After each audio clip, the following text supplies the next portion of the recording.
우리 창립 3주년입니다. 저희 벌써 3살 됐어요. 3살. 이게 잘 안 되네요. 3살. 3살. 네. 너무너무 감사하고 창세기 시리즈를 전하고 있다가 오늘 하루 잠깐 바깥으로 나와서 3년 전에 하나님께서 우리에게 행하셨던 일들 우리가 생각해보고 지금 어려운 시기를 보내고 있는 우리에게 이것이 하나님께서 이 다음을 어떻게 살 수 있을까, 어떻게 살아가야 할까를 도전하게 하시는 말씀으로 디딤돌, 도약돌 삼았으면 좋겠습니다. 그래서 오늘 말씀을 이렇게 한번 정해봤어요. 우리 삶 계속해서 좋을 수 있을까? 우리의 지금 살고 있는 이 삶이 계속해서 좋을 수 있을까? 지금까지 좋았던 것처럼 앞으로는 더 좋아질 수 있을까? 이 말씀을 주님께서 3년 전, 3년 4년 전 우리에게 주셨던 약속의 말씀이 지금 우리에게 이루어진 것을 통해서 앞으로도 하나님께서 어떻게 우리 가운데 도전하든지의 말씀을 놓고 우리가 함께 묵상하면서 힘을 얻을 수 있으면 좋겠습니다. 모두에게는 소중한 날이 있습니다. 생일날은 특별한 날이기도 하고 소중한 날이기도 하지요. 그래서 우리는 기억도 못하지만 우리가 태어났을 그날에 우리 부모님들은 참 기뻐하시고 좋아하시고 그리고 그날을 우리에게 알려주셔서 우리도 그날을 나중에 지나서야 알고 기억하고 있지요. 그래서 언제 태어났냐고, 생일이 언제냐고 우리가 기억하고 있습니다. 이런 생일과도 같이 우리에게 전과 후가 명확한 의미 있는 소중한 날이 여러 있을 수 있겠습니다. 어떤 분들에게는 결혼한 날이 그렇다, 결혼했더니, 어떤 분들에게는 어느 직장에 들어갔던 때가, 혹은 아프지만 나왔을 때가, 어떤 분들에게는 어떤 일을 시작하셨을 때가, 누구를 만났을 때가, 자녀를 낳았을 때가, 그때부터 내 인생이 새롭게 시작됐어, 이렇게 생각될 수 있겠죠. 이재철 목사님이라고 예전에 100주년 기념교회를 담임하시던 목사님이 이미 은퇴하셨지만 이분이 자기에게 특별한 날에 대해서 제2의 생일이라고 말씀하셨던 날이 하나 있는데 2013년 4월 29일이라고 이야기하셨어요. 날짜까지 딱 찍어서. 그날 무슨 일이 있었냐, 2013년도에 태어나신 건 아닌 건 아시겠죠. 은퇴하셨으니까. 2013년 4월 29일 날 본인이 암이라는 선고를 받으셨대요. 월요일입니다. 그날이. 제가 한번 달력을 찾아보니까 월요일 날 본인이 암이라는 선고를 받았는데 전화로 그렇게 알려주신 분에게 자기가 첫 번째로 했던 말은 뭐냐면 감사합니다, 이렇게 말씀드렸대요. 감사합니다.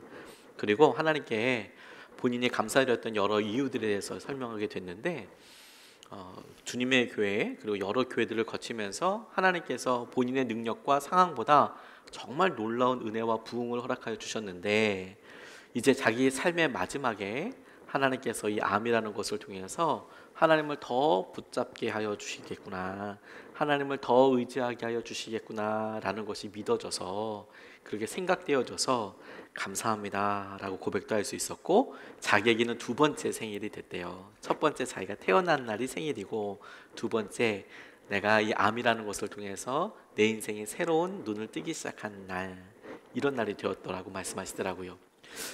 저에게도 그런 날이 몇 개가 있더라고요. 생각해보니까. 근데 비교적 최근에 저에게 가장 소중한 날이라고 이야기한다면 단연 2016년 12월 18일이라고 저는 이야기할 수 있을 것 같아요. 저희 교회가 첫 번째 예배를 드렸을 때입니다. 여러 개척의 시간들을 통해 하나님께서 도전해 주셨지만 이런 소중한 날이 똑같은 의미로 몇 번 더 있어요. 7월 30날 2017년 저희가 태전동에 와서 처음으로 예배를 드렸고요. 그리고 9월 24일에 우리가 첫 번째로 설립 예배를 드리게 됐습니다. 우리가 그 설립 예배를 기념해서 3주년을 드리는 겁니다.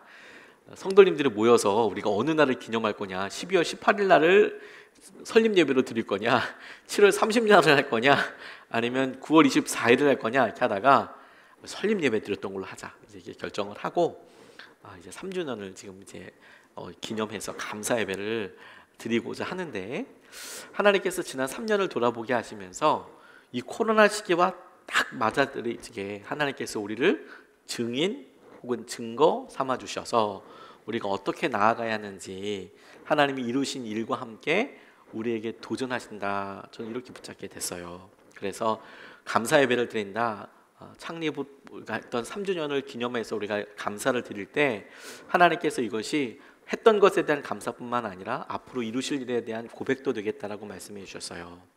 주님께서 4년 전에 다시 말해서 만 3년으로 이렇게 생각하다 보니까 저희가 정확하게 4년은 되지 않았지만 처음 개척했을 그 즈음에 하나님께서 저에게 우리 교회에게 주셨던 말씀이 열왕기하 19장 29절 말씀이었습니다.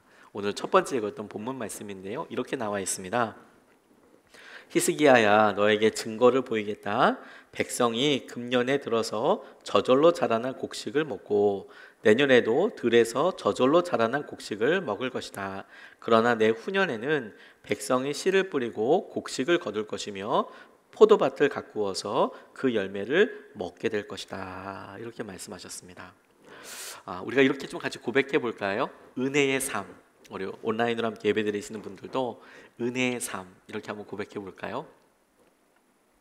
하나님께서 우리에게 은혜를 허락하신다, 은혜를 주신다.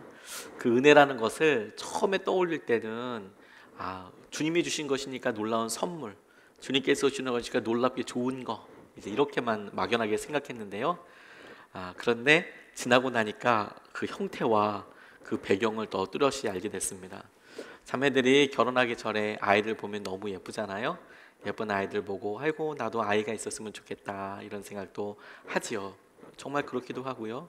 근데 실제로 그렇게 예쁜 아이를 안고 키우고 그렇게 미스일 때 결혼하기 전에 그렇게 생각했던 것과 아이를 실제 이제 출산해서 그 애와 함께 시간을 보내고 그리고 3년, 4년, 5년 이렇게 보냈을 때 느끼는 느낌이 똑같을 수가 없겠죠. 똑같을 수가 없겠죠. 안 기쁜 건 아닌데 그 기쁨의 종류가 다른 걸 거예요. 그렇죠? 은혜인 것을 아는데 그 은혜가 피상적이고 그냥 막연하게 낭만적이지 않고요. 그건 굉장히 현실적이고 굉장히 큰 의지도 필요하고 힘도 필요하고 거기에 따른 놀라운 기쁨도 있잖아요. 은혜에 대해서 생각할 때 하나님께서 처음 이 말씀을 주셨을 때 제게 은혜 하나님 허락해 주신 것 그거에 대해서 제가 막연하게 생각했던 것과 3년을 지나면서 하나님께서 제게 은혜를 깨닫게 해주신 것을 보니까 차이가 많이 나더라고요. 언제 은혜가 가장 저에게 밝게 드러나고 놀랍게 느껴졌는가 그 조건을 하나 보게 됐는데 그 조건이 뭐냐면 아무것도 없을 때더라고요. 아무것도 없을 때 우리가 간절히 소원하는 그게 우리에게 없을 때, 결핍일 때, 혹은 우리에게 나아갈 방향이 전혀 보이지 않을 때, 그럴 때 하나님께서 보여주시는 조그만한 손바닥만한 구름이 저에게는 모든 희망이 되고 주님께서 우리에게 말씀하셨던 조그만한 약속이 우리 삶의 전부가 되더라고요. 그리고 그 약속이 우리에게 어떻게 이끌어 주시는지를 알게 되더라고요. 마치 낮에는 조그만한 불빛 보이지도 않잖아요. 근데 밤에 저 멀리 보이는 조그만한 빛이 유일한 목표가 되어서 나아갈 수 있게 하듯이 하나님의 말씀이 약속이 은혜가 우리에게 그와 같은 놀라운 충만함을 주시더라고요. 은혜의 삶이란 곧 아무것도 없는 삶에서부터 너무너무 우리에게 뚜렷하다는 것을 알게 됐어요. 근데 그 말씀 딱 붙잡고 나니까요, 이 말씀이 우리 가운데 놀라운 증거가 되게 되신다는 것도 바로 깨닫게 됐습니다. 제가 이 말씀을 붙잡을 때 여러분 이거 일부러 제가 선택한 거 아니라는 말씀 아닌 말씀이라는 거 아시겠죠? 만약에 제가 일부러 말씀을 찾다가 약속의 말씀을 주소서 그리고 이제 막 여러 번 찾으면서 말씀을 이렇게 찾았다면 이거를 잡지 않았을 거예요. 아마 저는 너는 내게 부르짖으라 내가 너 응답하겠고 내가 너에게 크고 은밀한 것을 이루겠다 막 이런 말씀이나 내 시작은 미약하였으나 내 나중은 심히 창대하리라 태초에 하나님이 천지를 창조하셨느니라 막 이런 거 잡았을 거예요. 하나님께서 좀 그때 당시에 어렵고 힘든 시기 하나님 어떻게 개척하고 어떻게 해야 하나요? 근데 제 마음속에 계신 감동의 말씀으로 금년에는 네가 그냥 거저 먹고 그 다음에도 거저 먹고 3년 후에는 너희가 심고 가지고 먹을 거야. 이게 축복이 아니야. 이런 생각이 들 만큼 이 말씀을 되게 위로를 주시더라고요. 그래서 붙잡았는데 이게 실제로 어떻게 이루어지게 될지는 잘 몰랐어요. 그런데 하나님께서 한 해 한 해 지나면서 그렇구나. 하나님께서 이런 일을 이루시는구나. 이렇게 이끌어주시는구나. 이런 말씀을 보게 하여 주시는구나. 이걸 알게 됐습니다. 은혜를 경험하게 됐죠.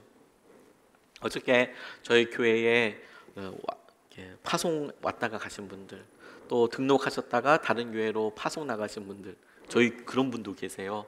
저에게 등록하셨다가 다른 교회로 제가 파송한 분들 계세요. 그리고 다른 교회로 옮기신 분들, 뭐 이런 분들에게 감사 영상을 보내드렸어요. 제가 여러 성도님들한테 주일 광고 안내 영상을 보내고 난 다음에 그 광고 영상 여러분 다 보셨겠지만 감사합니다.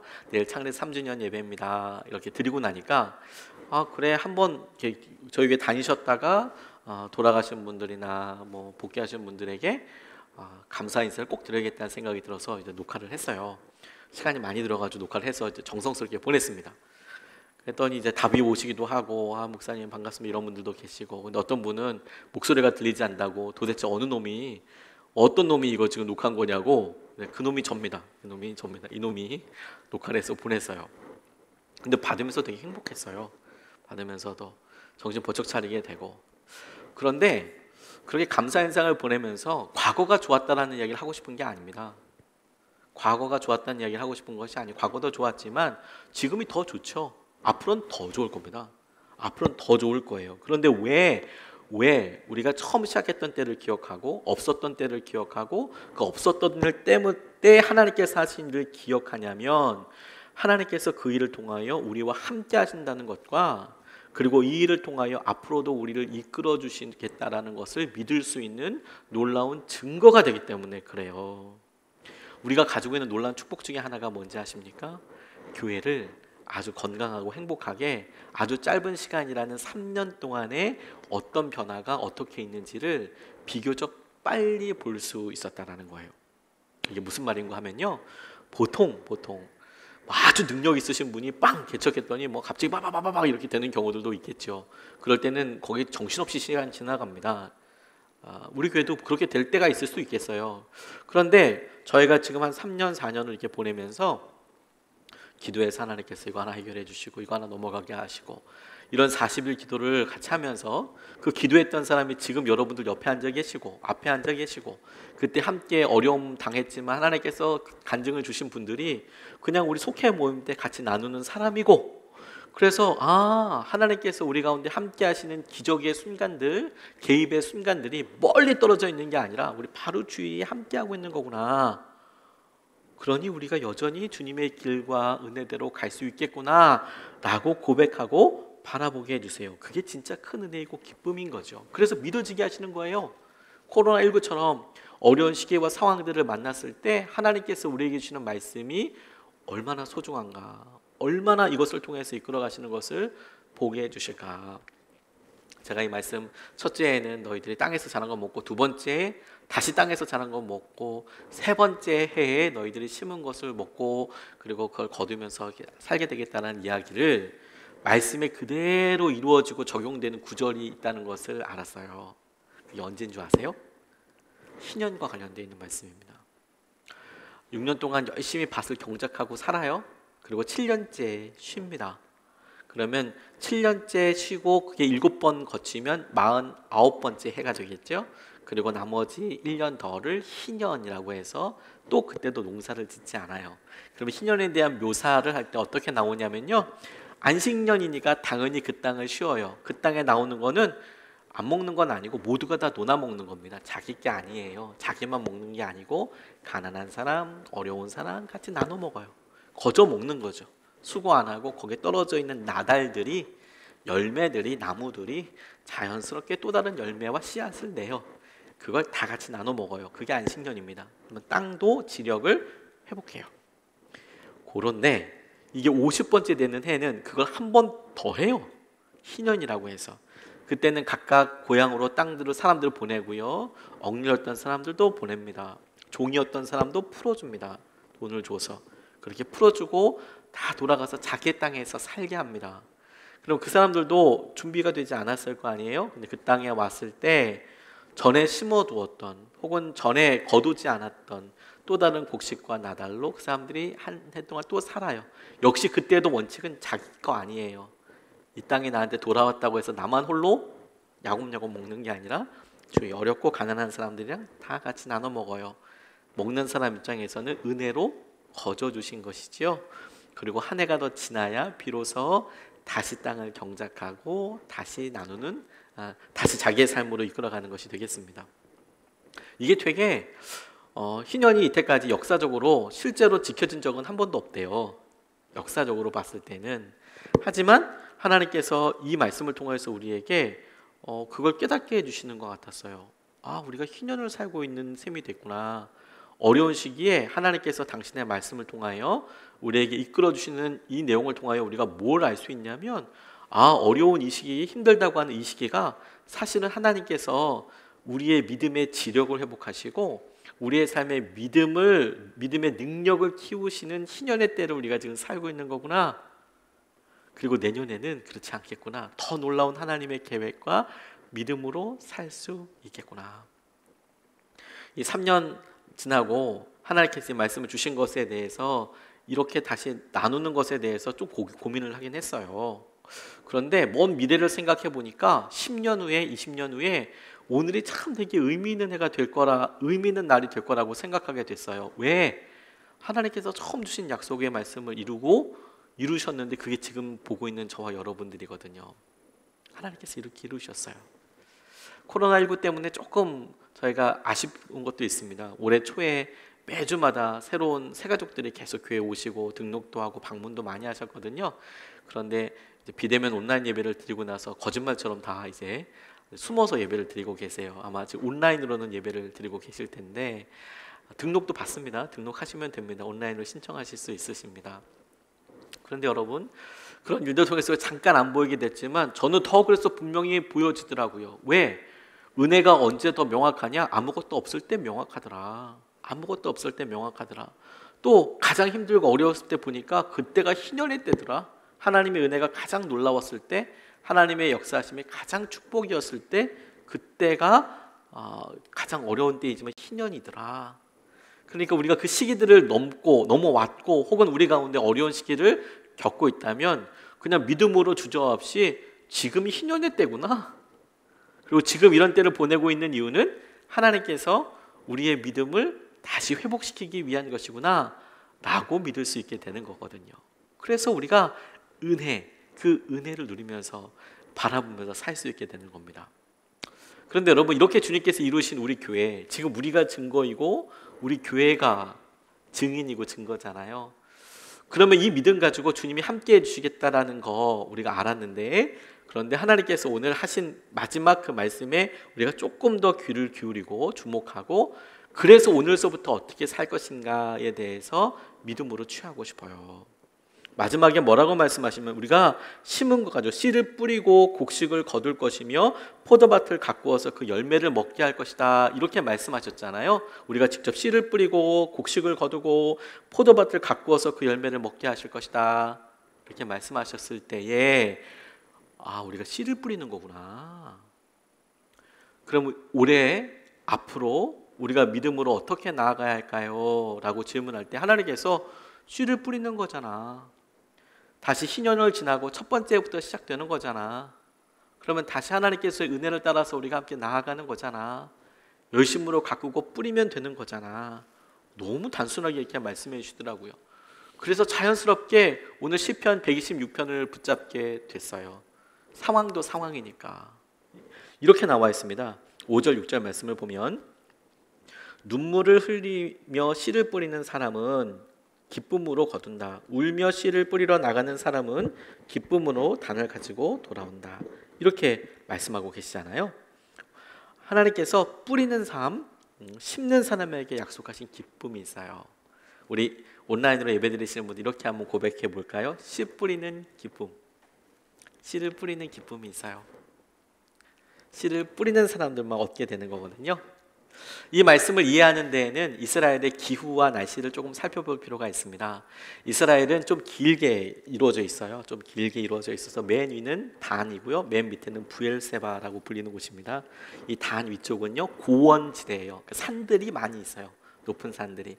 고원지대이다 보니까 농사짓기가 쉽진 않지요. 근데 점점 땅이 좀 평야화되고 낮아지면서 조금 비옥한 땅들이 좀 있다가 다시 좀 적막해집니다. 그리고 이 부엘세바 가장 남단에 있는데요, 이 부엘세바 밑에는 네게브라고 해서 광야의 땅이에요. 사막이랑 조금 차이는 뭐냐면, 사막은 완전히 그 모래 같은 모래 사막이라면 광야는 돌들이 많아요. 하지만 똑같이 무슨 수목 같은 거 나무들은 없습니다. 야자수가 있을 거라고 생각하시지만 절대 그렇지 않습니다. 오아시스에만 있는 거고 거리에서는 길 다니면서는 나무를 볼 수 없어요. 그래서 이 브레세바 같은 경우에 그리고 이스라엘의 대부분의 땅은 강수량이 연간 강수량이 한 200mm 정도에서 왔다 갔다 한대요. 근데 곧 그 정도가 사람이 살 수 있는 거의 마지막 한계 정도라고 합니다.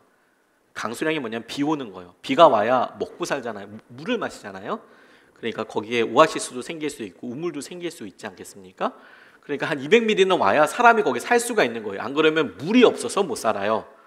근데 이 브엘세바와 그 위에 동네들 쭉 차례대로 이스라엘 땅에 다 그렇게 천수답처럼 비가 안 오면 살 수 있는 방법이 별로 없었습니다. 그런 마당에 농사를 지어야 하잖아요.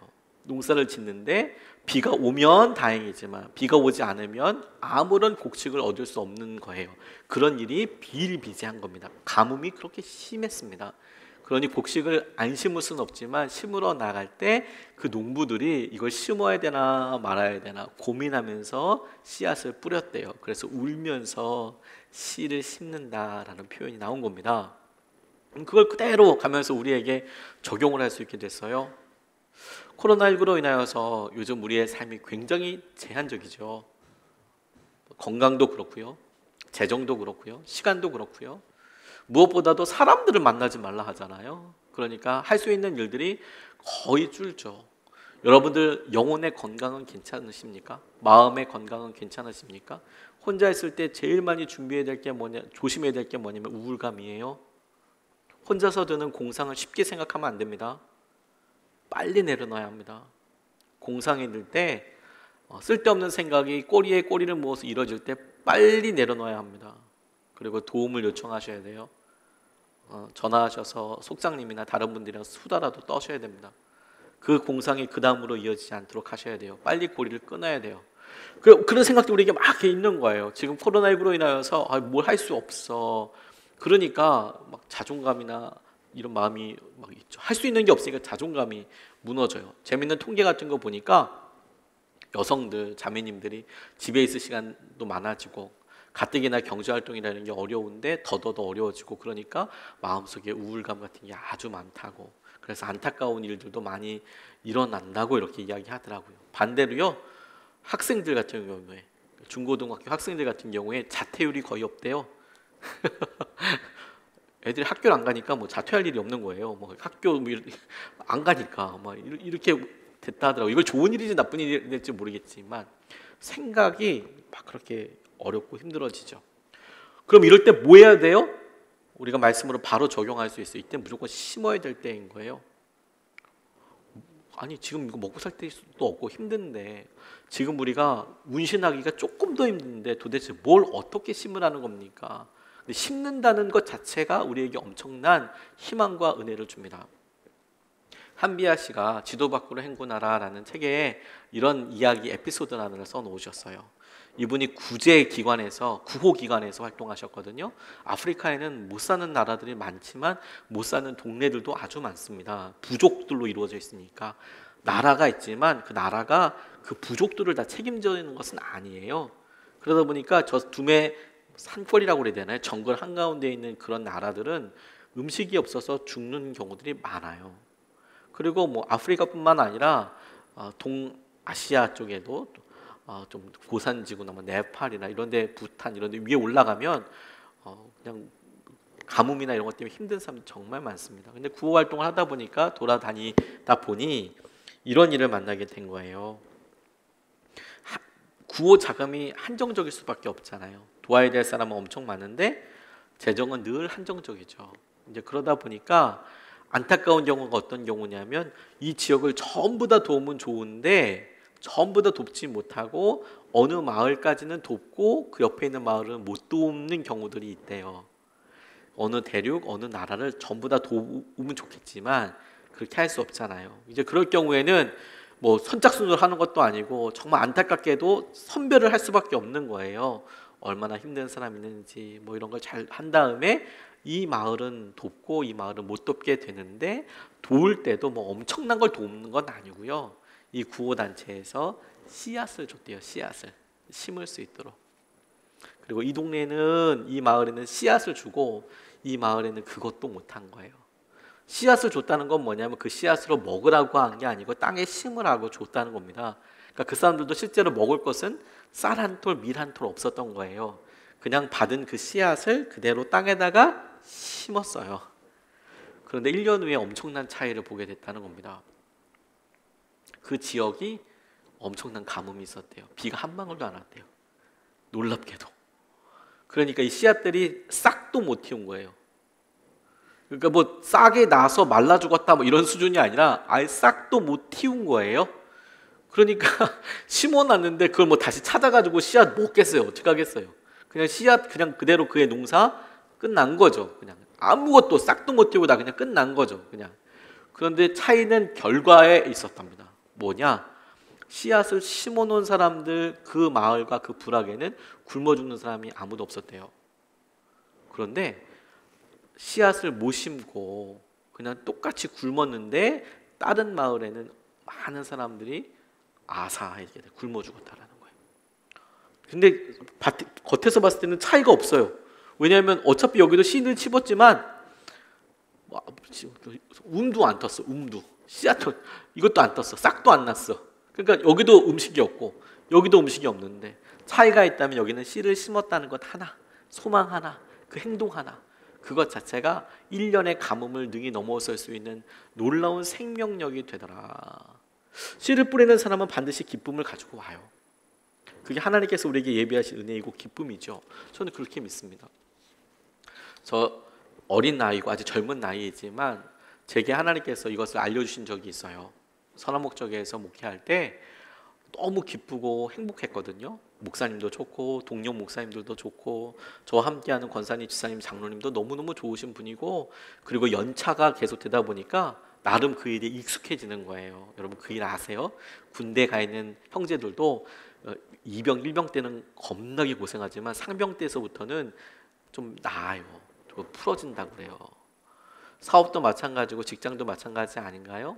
어느 정도 처음에는 좀 고생스럽지만 그게 손에 좀 익고 그게 좀 많이 좀 익어지면 좀 되겠다 이런 게 보이면 굉장히 익숙해지고 좀 편안해집니다, 삶이. 제가 딱 그런 타임이었어요. 목회자로서 선언목적에 가서 사역하는데 뭐 인정도 받고 좋은 분들도 막 같이 교제하니까 너무 좋고 사람들도 부러워할 만한 사역들도 하고 근데 어느 날 밤에 너무너무 마음이 허허해서 일어났어요. 허해서요. 그 허해한 것도 별거 내용이 뭐 이런 거였어요. 이제 가만히 생각해 보니까 그때 당시에 내가 이렇게 일주일에 설교를 몇 번 하고 그리고 이렇게 몇 번 신방을 하고 그렇게 몇 년이 지나면 은퇴구나. 이런 것들은 다 계산할 수 있지 않습니까? 여러분들도 하실 수 있으시잖아요. 지금 저 다시 계산할 수도 있어요. 예를 들어서 제가 지금 설교를 많이 할 때는 한 주에 8번 하거든요. 지난주에도 8번 딱딱 이제 끊어서 이제 가는 거예요. 그러면 1년에 한 400번 정도 설교를 해요. 요즘은 우리 부목사님도 계시니까 한 350번 정도 설교를 합니다. 1년에. 보통 하루에 한 번 조금 안 되게 설교를 하는 꼴이에요. 그런데 그렇게 한 20년 더 설교하면 이제 못해요. 그래도 400번씩 20번이면 8,000번 아니에요? 한 10,000번 설교하는 거네요. 그렇죠? 앞으로 점점 더 줄 거니까 10,000번은 못 하겠네요. 한 7,000번, 8,000번 설교하면 끝이겠네요. 그렇게 많이 하세요, 목사님? 설교가 그렇게 긴데? 이렇게 생각할 수도 있으시겠지만 그때 당시에 제가 생각했을 때 이렇게 몇 번 하고 이렇게 시간이 지나고 나면 내가 은퇴이고 그러면 내가 전혀 다른 삶을 살아야겠네. 이 단순한 질문에 생각에 답을 할 수 없더라고요. 그리고 너무 허무해졌어요. 이상하죠. 교회도 좋고 동력자도 좋고 제게 삶에 불만도 전혀 없는데 저 그 질문 하나에 제가 너무너무 힘들더라고요. 그래서 몇 달을 기도하면서 보냈습니다. 그 허허한 마음을 어떻게 해야 해결해야 될지 몰랐어요. 하나님이 의외로 굉장히 단순하게 알려주셨습니다. 가만히 고민해 보니까 10대 때 어떻게든 뭐 잘했든 못했든 어떻게든 막 그냥 부비고 또 살았던 가지고 20대를 맞았어요. 20대 때 뭐 후회도 되는 부분이 있지만 그래도 어떻게든 비비고 어떻게 살아서 그래서 20대 후반을 맞고 20대 후반 어떻게 살다 보니까 30대 초반을 맞았어요. 그래서 사역도 하고 결혼도 하고 뭐 살 때도 어떻게 내가 30대 후반이 되고 이제 40대 그때 당시에 40대 이제 막 준비하고 막 이럴 때 40을 맞고 막 이럴 때인데요.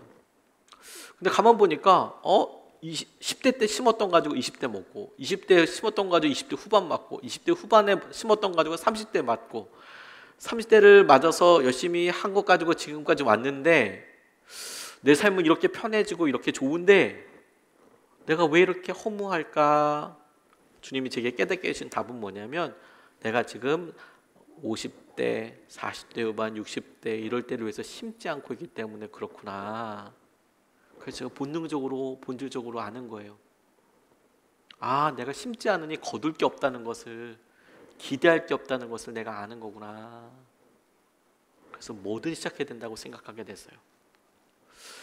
그러니까 우리가 너 울며 씨를 뿌리면 거둘 거야, 기쁨으로 거둘 거야 라고 이야기할 때 하나님께서는 어마어마한 걸 심어라 이렇게 말씀하시는 것이 아니라 심는 자가 미래를 기쁨으로 맞이할 것이다 라는 거예요. 그게 뭐든 하나님께서 우리에게 이야기하시는 것이죠. 지지난주에 저희 아버지에게 제가 유튜브 계정 만들어 드렸습니다. 제가 전화 드렸어요. 아버지한테. 아버지 요즘 뭐 이렇게 하는데 저희 아버지가 78세세요. 아버지 유튜브 한번 해보실래요? 응 이렇게 얘기하시더라고요. 아버지 유튜브 한번 해보실래요? 응 이렇게 얘기하셔서 생각하고 계셨냐고. 일단 어머니가 안 그래도 뭐 유튜브 뭐 얘기 생각하셨다고. 나이가 78세시다 보니까 은퇴하신 지가 이제 꽤 되시다 보니까 말씀을 전할 수 있는 곳이 없잖아요. 그래서 추석 때나 이번 또 추석 다가오잖아요. 저희 아버지가 추석 설교를 1시간씩 하세요. 그래서 이렇게 앉아서 예배드리면 코에서 막 이게 막 코에 계속 침 발라야 돼요. 너무 힘들어요. 막 이게 막 무릎이 꺾어지는 것 같은 느낌이 막 이렇게 들어요. 1시간 설교 딱 이렇게 끝내시거든요. 딱 끊으세요. 설 때 1시간 예배 딱 끊으세요. 설교를. 엄청 힘듭니다. 그게 제가 목사인데도 이렇게 앉아서 듣는 게 그래서 이제 뭐 의자가 앉으면 좀 나은데 앉아서 좌식으로 들으면 정말 답이 없어요. 기회가 별로 없으니까 그런 것 같기도 해요. 그런데도 이제 바깥에 외부 설교가 좀 있으셨거든요.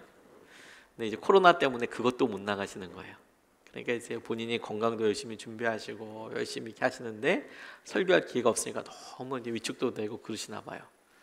그런데 이제 유튜브를 이렇게 어느 목사님 듣고 이렇게 얘기하니까 본인도 한번 해볼까 이런 생각을 하고 계셨나 보죠. 기도하면서 전화 드렸더니 아버지 유튜브 한번 해보실래요? 응 하고 싶다 바로 얘기하시더라고요.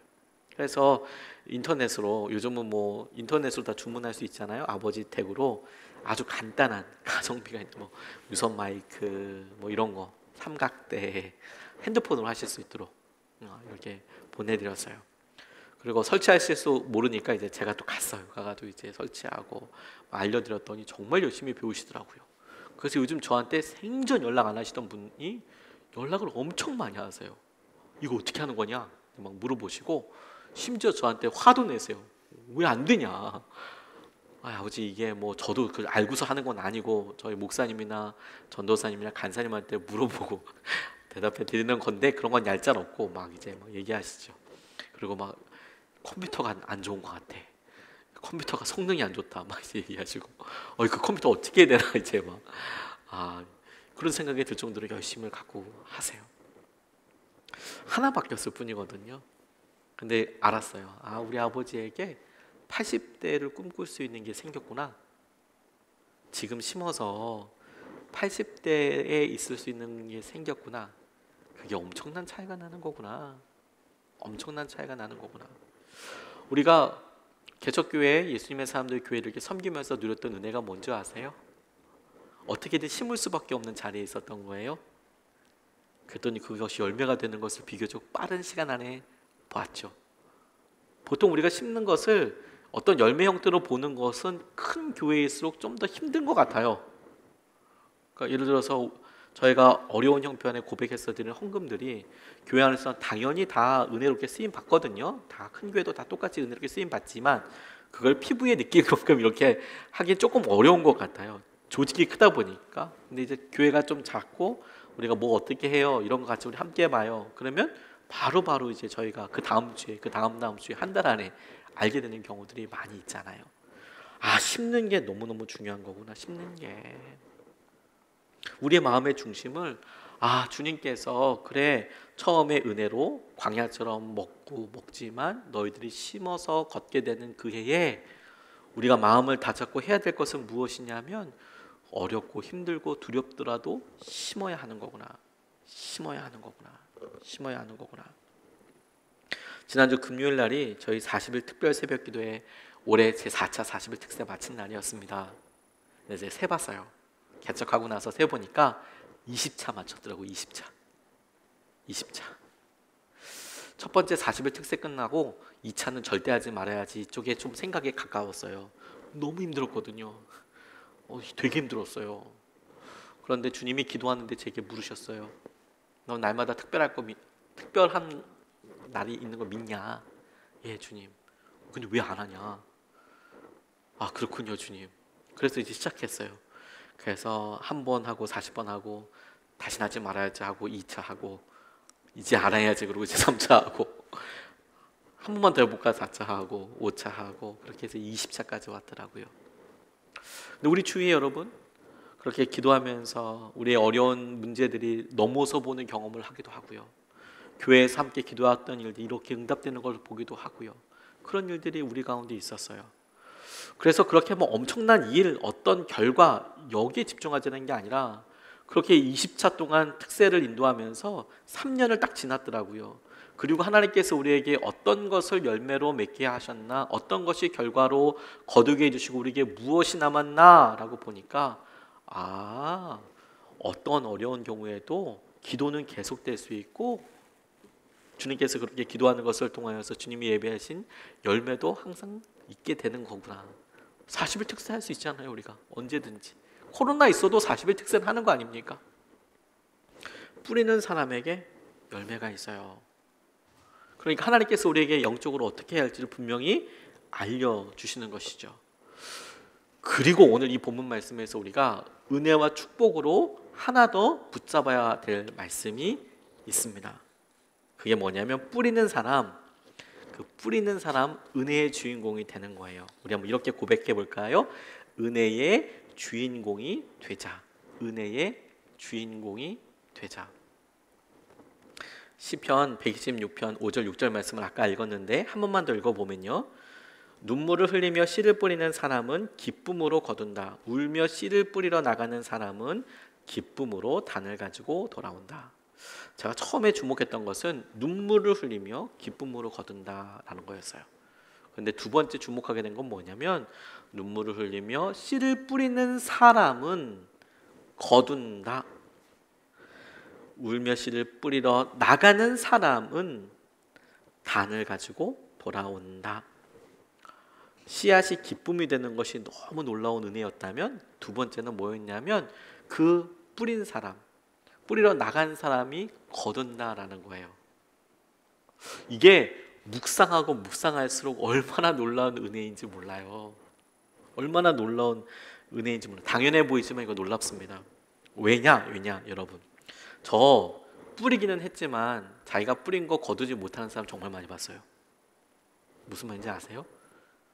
뿌리기는 뿌리는데 그 뿌린 것을 자기가 거두지 못하는 사람 정말 많이 봤어요. 다음 세대가 거둘 수 있고 자녀들이 거둘 수 있죠. 그거 나쁜 일은 아닙니다. 그렇게 또 우리가 일부러 뿌리기도 하죠. 그런데 우리가 뿌려서 우리가 누린다면 좋잖아요. 저는 좋을 것 같은데. 그런데 하나님께서 너 눈물을 흘리며 씨를 뿌리면 기쁨으로 거둘 거야. 울면서 씨를 뿌리러 나가는 사람은 기쁨으로 단을 거둘 거야. 거두는 사람이 될 거야. 하나님 이런 은혜가 제게 있게 해주십시오. 뿌리는 것에서 뿌리는 사람이 되자 해서 만족하는 게 아니라 하나님 그러면 그렇게 뿌리고 거두는 삶을 살게 해주십시오. 그런 소원이 생기더라고요. 케파 셈팡기라는 사람이 있었습니다. 우간다 사람이었어요. 우간다는 이디아민이라는 아주 폭정의 아주 그냥 독재의 이런 군부 이디아민 사람 이름인데요. 군부 독재가 있었어요. 그래서 엄청 많이 죽었습니다. 뭐 그냥 정말 거의 뭐 인종 청소하듯이 다 죽였어요. 그래서 자기 아내도 뭐 진짜 엄청나게 아내를 이혼하는 수준이 아니라 아내를 암살한, 새롭게 결혼하기 위해서. 그리고 아주 어린 애한테 나라의 최고 무공 훈장을 주기도 하고, 자기 마음대로 막 하는 사람이었어요. 그런데 종교적인 일 때문에 기독교인들 정말 많이 죽였습니다. 한 마을을 통째로 다 학살하기도 하고요. 이 이디아민은 이슬람이었거든요. 무슬림이었거든요. 그리고 나중에는 나라에서 몰래 도망가서 중동의 어느 나라로 이렇게 망명했다고 합니다. 중동의 어느 나라도 자기 나라에 망명했다고 알려주진 않는데요. 같은 무슬림이어서 숨겨는 주지만 그렇게 그 나라에서 밝혀질 경우에 그 나라가 외교적으로 어려움을 당할 수 있기 때문에 알려주지 않을 정도로 그렇게 엄청난 사람이었습니다. 근데 그때에 자기 동료들이 하도 많이 죽고 학살당하고 막 그러니까, 아이들이 막 앞에서 죽고 그러니까 그런 학대를 피해서 가족과 함께 미국으로 도망치게 됐대요. 이 샘판게 목사님이. 망명지에 처음 도착한 이 샘판게 부부가 신학교에 들어가서 목회 훈련을 계속 받는데, 우간다에서는 제대로 된 목회 훈련을 완전히 다 받을 수는 없었거든요. 목회자이긴 하지만 시간이 너무 제한적이고, 그리고 그렇게 안전하게 받을 수 있는 공간도 아니었기 때문에, 그러니까 목회자로서 살긴 살았지만 제대로 된 신학 교육은 이제 미국에 와서 받기 시작하는 거예요. 그런데 이분이 세월이 지나가면서 여러 해 동안 짓눌렸던 공포감도 서서히 사라지게 되고, 그리고 일상이다시피 했던 생존에 대한 긴장, 염려, 이게 다 과거지사가 되고, 그리고 이제 평온하고 안정된 삶을 새로 살게 됐대요. 미국이니까. 그런데 이분이 이렇게 적었어요. 미국에서 처음 맞는 9월은 빠르게 지나갔다. 아내는 사내 아이 다우디 바분바를 낳았다. 가을 학기부터 다시 공부를 시작했다. 그리고 이듬해가 되면서 내 삶의 변화가 찾아왔다는 사실을 실감했다. 우간다에서 아내와 나는 소망과 생명을 찾기 위해 성경을 읽었다. 하나님의 약속에 귀를 기울이며 주님의 명령을 듣고 행하려고 말씀을 보았다. 논쟁을 벌일 시간도 신앙적인 모순에 신경을 쓰거나 회의에 빠질 여유가 없었다. 그런데 새로운 삶이 보장되고 죽음의 현실성이 희박해진 뒤부터는 본문을 분석하고 의미를 추정하기 위해 성경을 읽게 됐다. 동료 학생들과 추상적인 신학 논쟁을 벌이는 게 즐거웠다. 그런 토론으로 지적인 욕구는 채울 수 있었지만 머지않아 삶에서 일어난 하나님의 역사보다는 관념적인 주제가 교제의 중심이 되고 말았다. 모이면 서로 죄를 용서하고 고백하고 용서를 구하기보다 토론하기에 바빴다. 이렇게 본인이 글을 나중에 썼어요. 어느 순간에 자기가 정말 절박하고 개척자의 심정일 때, 그때는 하나님 말씀이 추상적이지 않았어요. 추상적이지 않았어요. 언제 위기냐면 그게 어느 순간에 교리적인 문제로 변하고 추상적인 걸로 변해요. 저 사실 그런 걸 아주 경계처럼 이렇게 느낄 때가 가끔 있어요. 특세를 계속 인도해 오고 여기까지 오면서 제가 날마다 말씀을 전하는 그 말씀은 제가 준비하기도 하지만 하나님께서 그날 저에게 명령하시는 말씀이고 그대로 살아야 하는 말씀이었어요. 그러면 하나님께서 그대로 인도해 주셨어요. 그 말씀에 본인이 하신 말씀에 책임져 주셨어요. 그래서 하나님의 은혜라고 깨닫게 됐죠.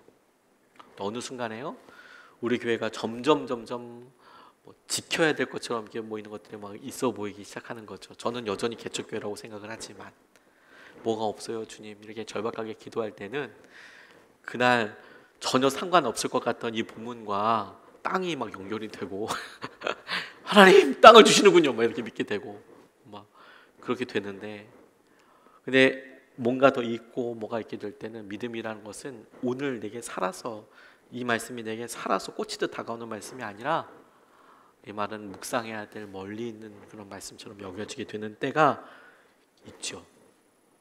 그래서 어느 순간에 우리가 씨 뿌리는 사람으로 은혜의 주인공이 되기보다 어느 순간에 남의 간증에 귀 기울이는 사람이 돼요. 그리고 자기를 거기에 이제 대입만 해보는 거죠. 나도 저렇게 될까? 그 순간 이미 우리가 은혜의 경계선에서 왔다 갔다 하고 있는 거예요. 하나님이 뭐라고 말씀하시냐면 뿌리는 사람이 거둘 거야. 그럼 우리가 지금 고민해야 될 건 뭐냐면 내가 지금 뿌리는 거야? 안 뿌리는 거야? 내가 이 믿음대로 순종을 하는 거야? 안 사는 거야? 그게 중요한 문제가 될 거거든요. 씨를 뿌리면 거둔데 이게 사실일까 아닐까? 이건 문제가 아닌 거예요. 중요하지 않다는 건 아닌데 오늘 내게 있어서 믿음의 1세대 그렇게 내가 씨 뿌리는 사람 은혜의 주인공이 되는 게 너무너무 중요한 것이죠. 그렇게 믿음대로 살아가는 거, 하나님께서 이렇게 말씀하신 대로 우리가 누리는 거, 그게 하나님께서 우리에게 하시는 거예요. 선한목자교회 복귀하신 분들 중에서 이제 친밀한 분들이 전화하셔서 가끔 이제 그런 얘기를 농담처럼 하세요. 목사님 거기 있을 때는 새벽 예배도 나가고 다 그랬는데 이상하게 여기 들어오니까 못 가겠어요. 죽을 것 같아요. 그렇게 얘기하세요. 컨디션 안 좋고 막 이런 이야기도 하시고 편하니까 얘기하시는 거죠. 근데 그런 마음이 이해가 가죠, 여러분. 사실 이해가 가요. 왜냐하면 저희 교회에서는 더 좋은 교회여서가 아니라 보이니까 부족한 게 저도 여러분들도 다 같이 보이니까 그래서 간절하게 기도할 수 있었죠. 근데 어느 순간에 그런 일들을 아주 추상적이고 멀리 있고 이런 것들로 바라보게 되죠. 그게 위기라는 거예요. 그게 믿음의 본질을 찾아가는 게 너무너무 중요해요. 단순한 믿음이 이기는 거거든요, 결국에. 작년에 저희 지방에 부흥회를 인도해 주셨던 유영환 목사님이라는 분이 어머니 이야기를 하셨는데 저 되게 많이 은혜 받았고 도전 많이 받았습니다. 이 어머니가 그 목사님이 이제 벌써 나이가 많으시니까 그 나이 많은 목사님의 어머니니까 뭐 그냥 시골에서 자란 그냥 할머니, 엄마, 뭐 가방끈이란 뭐 별로 기억하지 않았던 그냥 우리가 그냥 흔하게 그려볼 수 있는 그런 어머니, 할머니이셨나 봐요. 그런데요, 예수님을 믿게 되셨어요. 예수님을 믿게 돼서 완전히 삶이 변하게 되셨습니다. 그때 주위 사람들한테 이렇게 손가락질 받기 시작했대요. 아이고 뭐 저렇게 말하고 다니고 그런다고. 그래서 그 집안에 조금이라도 나쁜 일이 있으면 아이고 저거 예수 믿어서 저런다고 이제 이런 손가락질을 막 당하는 거예요. 그리고 주위 사람들이 꼭 얘기할 때 이렇게 얘기해요. 복대가리가 없다고. 복대가리가. 복이 없다 이 표현을 꼭 이렇게 또 복대가리가 없다. 복이 없다. 저 복이 없다 이렇게 얘기하기가 복대가리가 없다 이렇게 얘기를 했던 거예요. 왜? 식사를 하면 따뜻하게 밥을 먹어야지 복인데 이건 기도를 길게 하시는 거예요. 저 복대가리가 없다 막 이렇게 얘기하시는 거예요. 왜 기도를 길게 하시느냐? 이 어머니가 기도한다고 같이 모아놓고 기도하시면 팔남매 기도를 다 하시는 거예요. 팔남매인데 첫째부터 우리 영자는 이렇게 하게 해주고 뭐 오늘 이렇게 하시고 막 헷갈리면 처음부터 다시 이제 이름 헷갈리면 처음부터 다시 하고 그렇게 하다 보니까 기도 시간이 엄청 길어지는 거죠. 엄청 길어지고 그렇게 막 유난스럽게 이렇게 믿음 생활 하시는 거 보니까 그만해도 되는데 싶은데 그렇게 열심히 하셨다는 거예요. 그런데 결국에 보니까 이 어머니가 믿음의 어머니가 그런 무식한 기도와 그 찬송 한 가지가 가지고 그 마을 사람들을 다 이겨내더래요. 어떻게 이겨내느냐? 이분이 어떤 찬송 이 어머니가 좋아하셨냐면 세상 사람 날 부러워 아니하여도 나도 역시 세상 사람 부럽지 않네. 그 노래 있잖아요. 그거 엄청 좋아하셨대요. 근데 가만 보니까 이 노래 가지고 다 이기더래요. 세상 사람들 다 이기더래요. 세상 사람 날 부러워 아니하여도 나도 세상 사람 부럽지 않아. 그러고 가서 말씀 같이 이야기하고 나누고 그래서 절이 소유한 땅에서 10년 동안 20가정이나 되는 가정을 전도하고 결국에는 거기에 교회를 세워 나가시더래요. 그래서 너무 큰 은혜가 됐더라고. 우리가 끝까지 믿음의 사람으로 살 수 있을까요? 그게 하나님께서 우리에게 도전하시는 걸 거예요. 우리가 우리 삶 계속해서 좋을 수 있을까? 거기에 단서가 붙는다면 우리가 끝까지 심는 사람일까? 우리가 끝까지 하나님께서 하시는 말씀을 붙잡고 뿌리는 사람이 될까? 그렇다면 100% 약속할 수 있습니다. 하나님께서 우리가 뿌리는 씨앗을 놀라운 열매로 매번마다 누리게 해주실 거예요.